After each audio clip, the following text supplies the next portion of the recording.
This is the website that helps you to handle change. REFRAME New Zealand. And this issue is about beliefs and their impact on you handling change. REFRAME has 3 frames of reference which are sequential. First there's the top frame of reference that governs everything beneath it, your thinking, your values, analysing, processing. Then we have the role, or the place where you connect with your world in terms of giving, receiving, not giving. And in between, the meat and the sandwich, is the idea of change and how you handle it. A reframe is about any alteration made within any of these frames of reference. As soon as you do, you will notice the difference.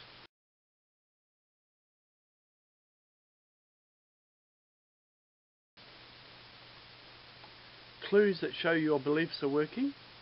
Sometimes we may not be aware of what we're thinking because we think it so quickly and automatically or habitually.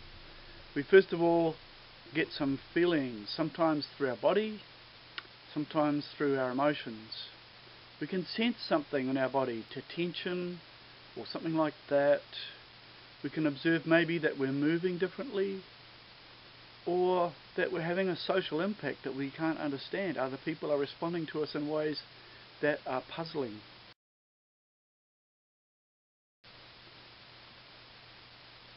Then there's the OK factors. The OK factors influence how we feel, sense or react to things. And REFRAME uses 2 aspects to capture the idea of values and beliefs. Your sense of the important, doing it right or wrong. Your sense of the urgent, essentially about how soon you obtain satisfaction, now or later.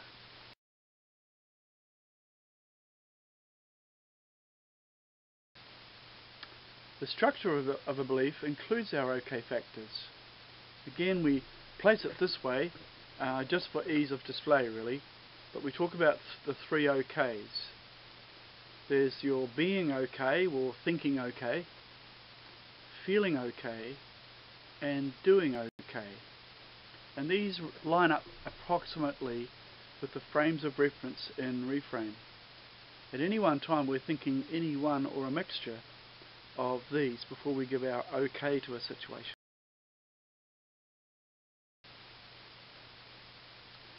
OK factors and change. The importance usually figures out the quality of satisfaction, whether it's right, wrong or otherwise, and in other words what's right. And the urgent again is really about how soon you're going to get what you want and how much effort you're prepared to put in before you get what you want.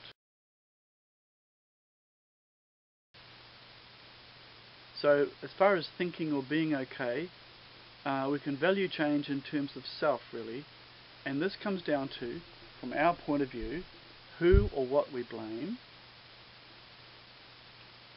underestimating ourself or others' abilities or skills or strengths or knowledge, overestimating how long something's going to last, and overestimating how much influence it really has.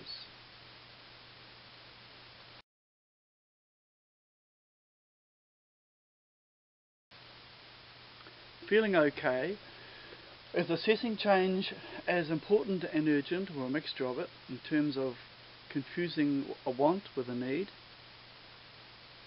blocks or frustrations, pain or discomfort, assessing risk, assessing the risk of disapproval by other people, and lastly, most painfully, disapproving of ourselves. Doing okay is assessing change as important and urgent in terms of doing enough, doing well,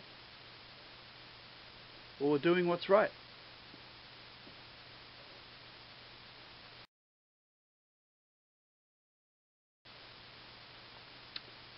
The OK factors influence us determining what can be changed and what cannot be changed.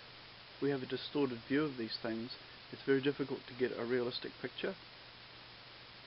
It also influences how we see the the benefits of obtaining change or no change, and also how we see the costs of change or no change. You imagine the distortions I spoke about before, whether you're underestimating or overestimating or discounting, you can see how it will influence how well you handle the change in life. The strategy you use as your response to change will also be vitally affected by your OK factors.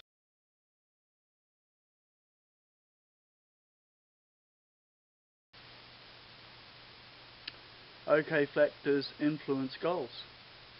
They influence what you determine you want less of, what you determine you want more of, and what you value continuing unchanged and unchallenged.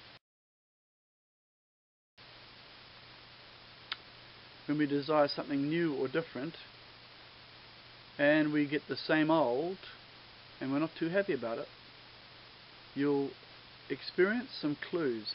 In other words, what I'm saying is throughout the day you will get things happening that you don't expect. And they're not usually too much of a problem. But when they are accompanied by clues such as strong feelings and emotions that stick around and that are very intense, a strong body sense of discomfort, you notice your voice changing, speaking quicker, the posture of your body, or reactions and other people socially reacting to you, then you know there's a bit more going on with this challenge of change than normal. And so you need to ask yourself, what is so important here? What's so important to me? What's the main thing? And we need to ask yourself, what's so urgent here? And what supports that urgency as you try and get some kind of handle on why you're particularly upset with this particular experience of change.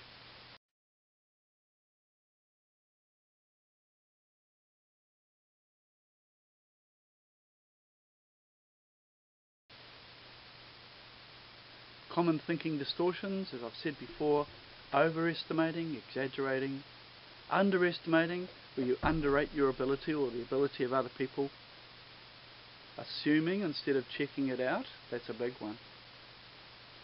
Labeling people, labeling yourself, labeling actions, labeling all sorts of things. Derogatory usually. Making demands as absolute ultimatums that what we desire is a life and death situation and we must have it. Just think of a 2-year-old tantrum on the floor of a shop and you'll get some kind of idea what we do as adults when we don't get what we want.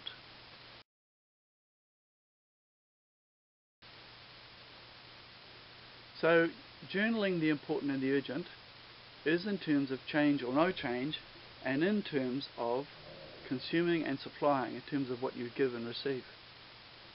And so you're going to think about the terms of the important, in terms of yourself, your performance, justice, in other words, what's right, or approval from others, or the opposite, what's not so important in terms of that area, what's urgent for you in terms of desire, and whether it's around discomfort, frustration, or safety, and what's not so urgent.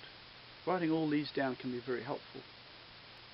And you'll find as you write them down, afterwards, go back to your clues that something's not so right and see whether they've changed. Normally, when you adjust your values to match what reality can truly deliver, you'll find you'll manage a little bit better.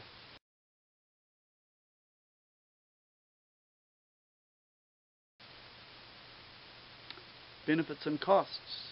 This is important when you're trying to figure out what to do and what the values are.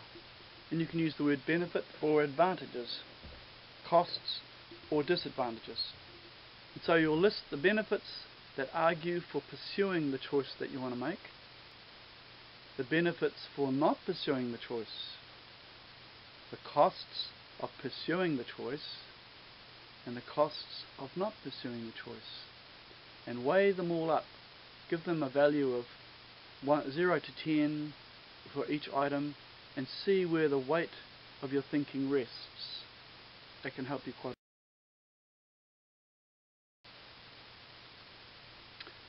Just check it out, this simple checklist really, if you're trying to handle your beliefs or what your beliefs really are.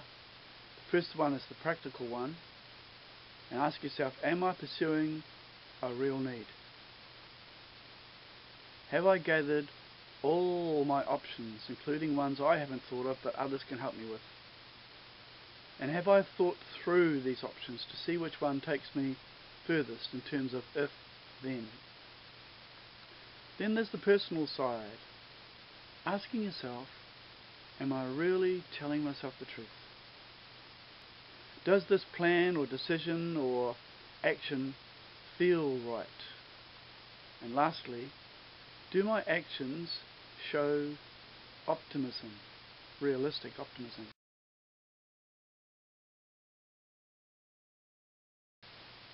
If you want to take this further, by all means come and visit me at my website.